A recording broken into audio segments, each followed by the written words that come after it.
I'm here in Homabay County, Rusinga Island, at the mausoleum of one of the brightest Kenyan leaders to have ever emerged at independence and before independence, of course. And his name was Thomas Joseph Mboya. Thomas was assassinated in 1969 at the age of 39, and he had achieved so much at that age.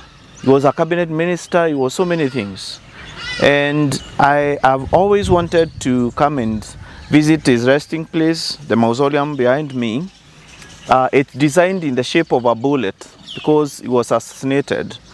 And I normally think if Mboya had not been killed, probably could have become one of Kenya's presidents because the guy was good, he was smart, he was eloquent, he was good, and he had the people in his heart. Like, he put the people first.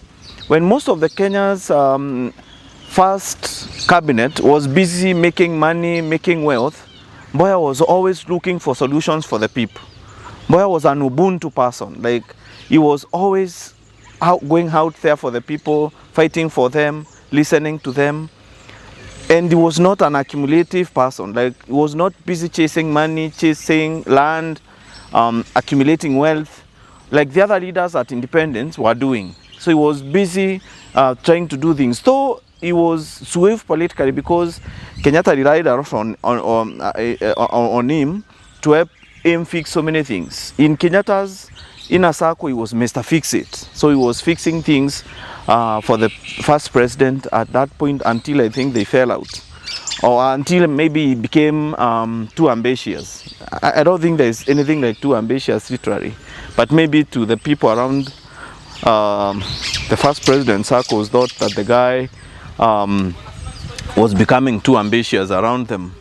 And you know, there is a tendency sometimes of people in power thinking they are here to stay forever, and they can decide who dies and who lives, who they want to kill, who they want to arrest, who they want to maim.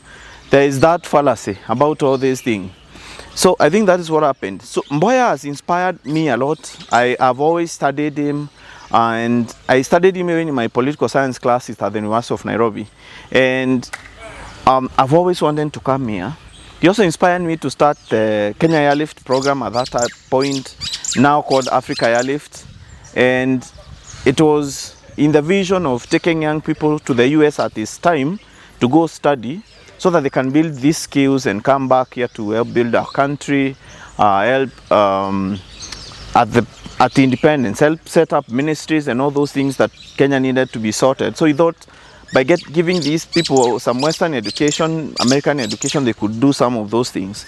So right now, of course, priorities are for giving our people the skills, the knowledge, of course, the worldview that they get by studying and working in the United States is a whole different thing. So the airlift was inspired by Mboya, what he was doing at that time, and I've seen even the guy who he was working with in the US who is buried beside him because they were great buddies at that point. So it doesn't lead, one of the lessons I've always drawn from Mboya's life and death is it doesn't matter how long you live, but you can create impact right now. You don't know when you're going to die. You may think, oh well, I will do most of my stuff in my 50s. You may not get there. So any moment you get an opportunity, if you are a leader, to make a change in people's lives, to impact their lives, and to do something that can be life-changing. Mboya, the man lying here, gave the United States the 44th president, Barack Obama, through those airlifts. As in, you never know the impact of whatever you're doing at that point. It doesn't matter, and you don't expect sometimes whenever you're doing something and you feel it's good to be to receive claps, to be thanked. Just do it and be satisfied. Eventually, it's going to work out for you. Even the president, who people like crediting so much with economic turnaround of this country, President Kibaki. Remember how difficult was it for him to win re-election in 2007, or did he even not win it? So I don't know. Even Kiogora report doesn't know who won the election. I don't want to pretend to know. It became difficult even for Kibaki, who was said to be hardworking and to be delivered, even to be re-elected.